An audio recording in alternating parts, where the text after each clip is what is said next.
Muita luz e paz sobre você. Continuando falando acerca do dízimo, né, e das ofertas, como na primeira palestra que falamos, né, o dízimo, você tem que entender o sentido do dízimo, né, que muitas pessoas exageram em nome de Deus e do dízimo para obterem uma maior receita em suas igrejas. E com isso eles transformam Deus quase em um carrasco, né? Você tem que ir para a igreja e ajudar a igreja e dar sua oferta de coração, porque às vezes nós somos torcedores de Deus, mas não pagamos o ingresso, não é verdade? É verdade, às vezes a gente, não, Deus é maravilhoso e tal, mas a gente podendo ajudar, a gente não ajuda. Algumas pessoas são verdadeiramente mesquinhos, né, para com Deus, mas Deus, Ele abençoa aquele que abençoa a sua obra, é verdade. E aquele que não abençoa a sua obra, Deus não abençoa. Não, porque tem que... Não, peraí, rapaz, a gente tem que ter cuidado para apregoar um evangelho cangaceiro, daquele de cortar pescoço. O dízimo veio abençoar. Se você der, você é abençoado. Mas, pastor, se eu não der o dízimo, Deus não vai amaldiçoar você. Não vai acontecer nada, não. E se eu passar a dar? Aí Deus abençoa. E se eu parar de dar? Aí Deus, o que Ele abençoa, abençoa, e o que Ele puder fazer, Ele faz. Deus não é o Deus capitalista que tantos pregam por aí, não. Qual é a imagem de Deus que você tem? As associações que as pessoas fazem em suas mentes acerca do dízimo são muito perigosas, né? Encontramos, né, a oferta da viúva. A viúva deu tudo que tinha no bolso, mas ela não deu tudo que tinha. Ela não vendeu casa, ela não vendeu o que possuía para dar lá. Jesus Cristo destacou aquela mulher porque ela fez questão de dar uma oferta que para ela era muito grande. E os ricões, né, davam um subejozinho. Mas ela, não, como viúva, ela deu uma moedinha que tem no bolso. Ou seja, ela foi para casa, né, sem nenhuma moeda. Ou seja, ela valorizou a casa do Senhor. E Deus vê o que você ajuda também. Quando você ajuda a casa de Deus, Deus te ajuda. E quando você não ajuda a casa de Deus, Deus também não vai te amaldiçoar. A igreja é uma fonte de bênção e não uma fonte de maldição.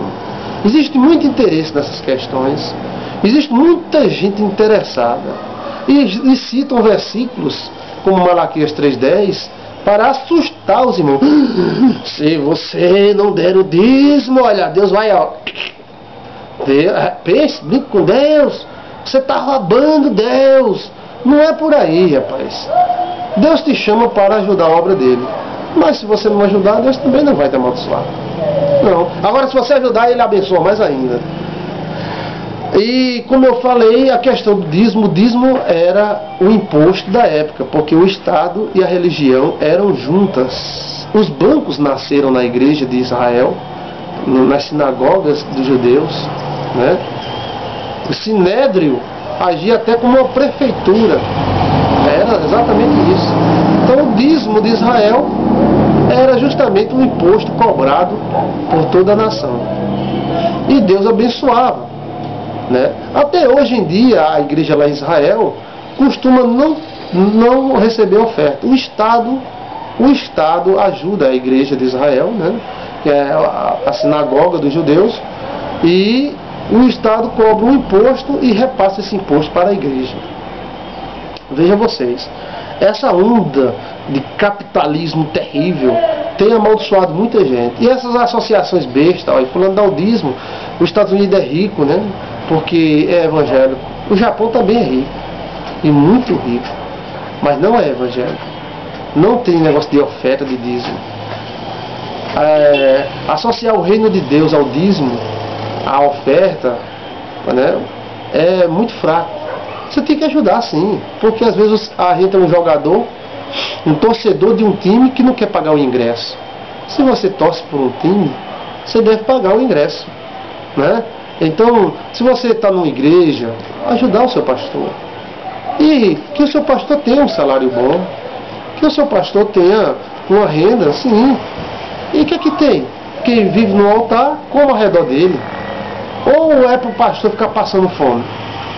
Aí depois você vai ficar criticando o pastor porque o pastor não pagou suas dívidas, né?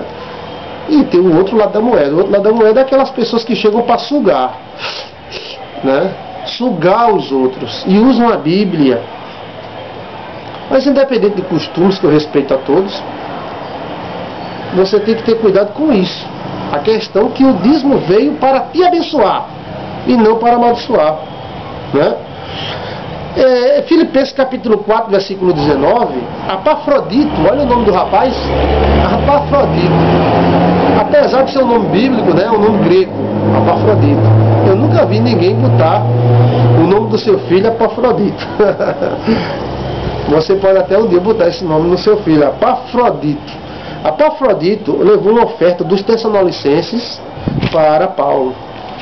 E Paulo respondeu em carta: aquele que não poupou nem mesmo seu filho, também não nos dará com ele todas as coisas, né?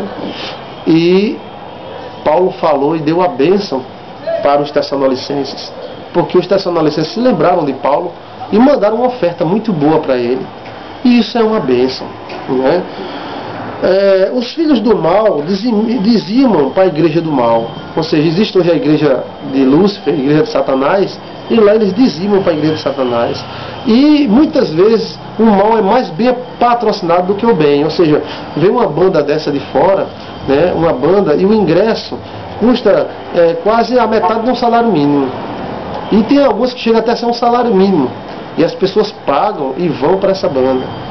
E às vezes na igreja é aquela mesquinharia, 10 centavos, 25 centavos, 1 real. E isso deve ser visto. O objetivo desse comentário, número 1 e agora o número 2, é justamente esclarecer e gerar um equilíbrio acerca da sua visão acerca dos dízimos, das ofertas. Porque o radicalismo sempre foge da vontade de Deus. Quando estamos com o coração em algo, não medimos esforço. Então, quando você acredita na igreja, acredita no Senhor Jesus, acredita na bênção, então você vai ajudar, você vai dar uma esmola, você vai dar uma oferta. E isso vai voltar para você, pode ter a certeza. As ofertas e os dízimos, elas foram criadas por Deus para abençoar aqueles que dão.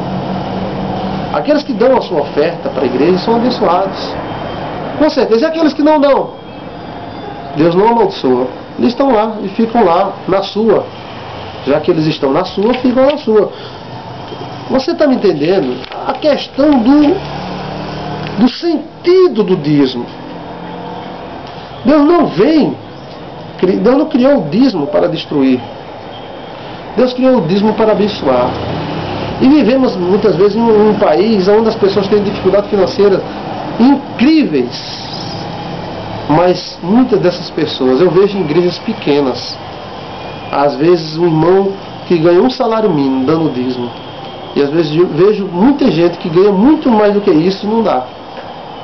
Vai do coração de cada um. Deus vai abençoar um e amaldiçoar outro? Não. Deus vai devolver. Ou seja, aquela pessoa quando dá o dízimo, ele semeia. E aí Deus faz frutificar.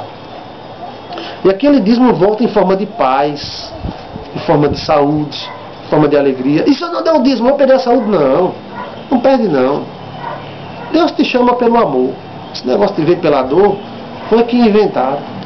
E se a pessoa vir pela dor, não foi Deus que provocou essa dor. Foi a própria atitude da pessoa que provocou essa dor. Então o dízimo é uma coisa muito criticada por muita gente, né? Ah, os pastores só querem, tal. Porque alguns dão margem para essa crítica, sim. Mas o dízimo é a coisa mais sagrada, mais linda que Deus criou nessa terra. Quando nós temos o poder, a capacidade de alguma forma ajudarmos a obra de Deus, nós estamos sendo um privilegiado. Por quê? Porque estamos sendo sócios do Deus vivo. Você é convidado a ser sócio. Você pode dar uma ajuda, você que não é evangélico pode. Você procura um mendigo, uma pessoa que seja pobre. Não precisa dar em dinheiro não, para ele não se viciar em dinheiro. Compra uma feira maravilhosa e leva para essa pessoa. Por que a gente não prega mais isso? Tudo bem, a igreja precisa, tem suas despesas, seus custos, sua expansão que é necessária haver. Sem dízimo e sem oferta, a igreja não chega em lugar nenhum. Mas também você tem que provocar caridade, você tem que ter caridade, né? E fazer a caridade. Eu não sou salvo pelas obras, é também salvo pelas obras. Quem criou essa doutrina que você é salvo só pela fé era um radical, porque a Bíblia diz que sem obras a fé é morta, é inoperante e de nada vale. Então os dízimos, as ofertas e a caridade são as obras. Que Deus seja abundante na tua vida. Amém.